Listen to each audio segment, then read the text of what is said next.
Nice. Hey, I'm Vernon Felton. I'm a senior editor at Bike, and we're here in the Kingdom of Trails in Vermont. And today we're checking out Ibis's new redesigned Ripley LS. So the Ripley came out not that long ago, just a couple years ago.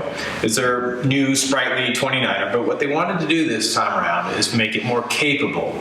Make it more capable descender on rowdy downhills. So they have two versions now. One, which is like the original, and this one that we're testing, which is long and slack. To that end, they grew the top tube about half an inch.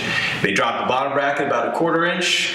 They made the frame stiffer. They had a little bit more material, but it's the same weight. It's about 5.5 pounds. Our bike is the XT1 by Works build kit on this, so that sells for $7,300 with the race face next XL cranks. If that sounds like a stupid amount of money to you, because it might, they sell this whole frame for $2,900. If that still sounds like too much, you could buy this bike completely built up with their base level special blend kit for $3,950. Complete bike, same frame, which is a hell of a deal. So, this is supposed to be a more capable version of the Ripley, is it? Yes. In one word? Yes. Because you guys rode. I mean, all of you guys rode. It was your dream bike last year. Everyone here has ridden the original version. Yeah. Mm-hmm. Yeah, this one's, I mean, I thought it was better. I mean, I just went out and just had a lot of fun on it. It felt,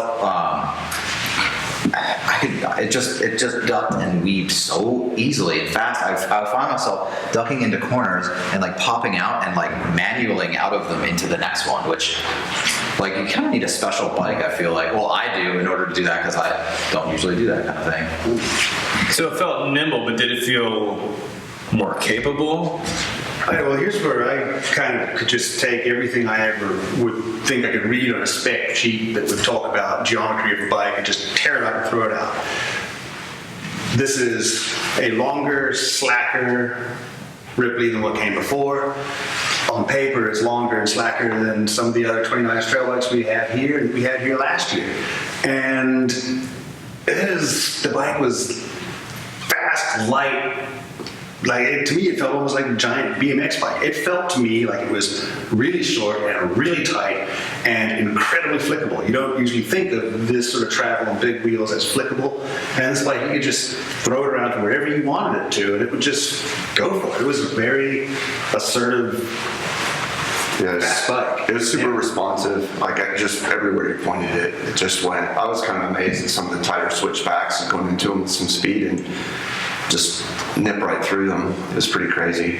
So this is called long and slack. There are longer 29ers and slacker 29ers, but I just said they didn't want to make the slackest bike around. They wanted it to climb and not feel all floppy. Sure. Which it climbs like crazy.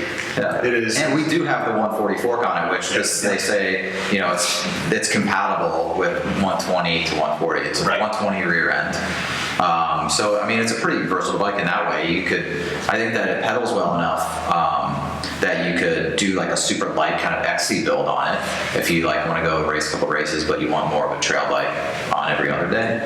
Or you can sort of make it almost an all mountain bike too. Any downsides? So we've talked about all the cool things. What could be improved? There is one thing. I mean, we have two testers who are on the cusp of riding between large and extra large. Right. And all of our test frames are large because it's like it's the size that fits most of us the best. And these two guys couldn't ride this bike because it's too short. And so it might be a little bit deceiving. I don't know if deceiving is the right word. But long slack. I'm calling it long slack, but the large is a 24.5 inch top tube, which is long-ish and maybe longer than what came before. Yeah, what came before, but like, you could look at Yetis, you could look at Konas, and they're much longer. What about stiffness? I mean, because if I had a gripe to some degree with the older Ripley, the original, is that it wasn't as stout in the rear end as it could be. And Ibis says that they've stiffened the frame up here. I would agree with that feeling. One of my pet peeves is sort of how you can when you're putting body into the handlebars and with your ass on the seat the other way, you can kind of like make talk to it from one angle, and you can sort of feel chainstays come out of plane if you're bow-legged and that. And it felt much more taut than the previous one in that regard. Yeah. And on that note, in terms of like things they've changed, there's a lot of other little detail aspects, cable routing.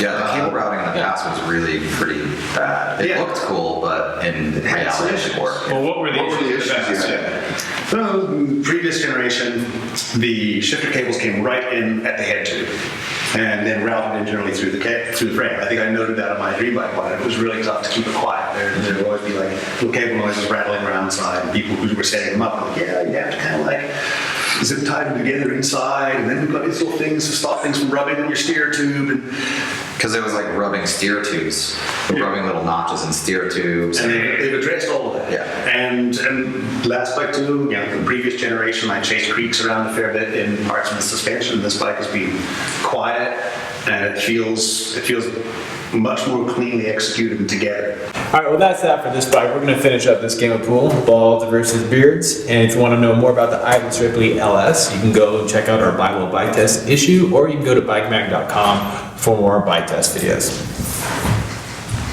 Dude, you're hitting the 9 ball.